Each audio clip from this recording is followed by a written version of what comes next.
ముందుగా మేషరాశి గురించి తెలుసుకుందాం.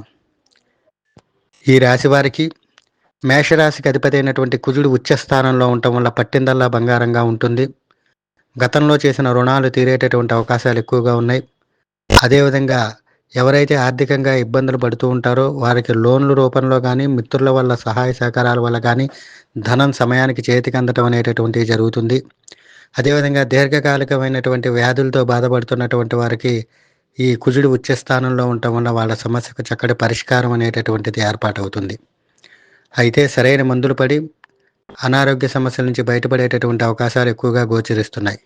ధనపరంగా బాగుంది, వివాహపరంగా బాగుంటుంది, వైవాహ దాంపత్య జీవితం బాగుంటుంది, గృహంలో చక్కటి నూతన వస్తువులు కొనుక్కునేటటువంటి యోగ్యత, స్థిరాస్తులు కొనుగోలు చేసేటటువంటి యోగ్యత, గృహ నిర్మాణం చేపట్టేటటువంటి యోగ్యత, అదేవిధంగా స్థలాల రూపంలో కానీ, పొలాల రూపంలో కానీ భూములు కొనేటటువంటి అవకాశాలు ఎక్కువగా గోచరిస్తున్నాయి.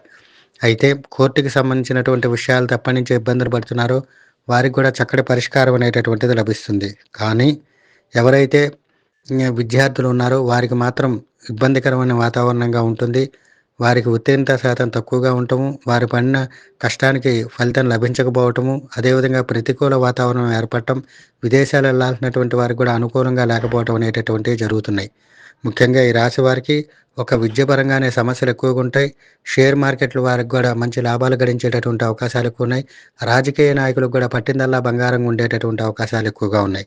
కనుక ఈ రాశికి సంబంధించినటువంటి విద్యార్థులకు ఏవైతే ఇబ్బందికర వాతావరణం ఉందో దానికోసం ఆదివారం రోజు, గురువారం రోజు రామాలయంలో వీలైతే అభిషేకం లేదా అష్టోత్తర పూజ చేయించటం, ప్రతినిత్యం శ్రీరామరక్ష స్తోత్రాన్ని పారాయణగా చేయటం, అదేవిధంగా వెంకటేశ్వర స్వామి 9 ప్రదక్షిణాలు చేసి శనివారం రోజు అష్టోత్తర పూజ చేయటం, వీటి వలన చక్కటి పరిష్కారం అనేటటువంటిది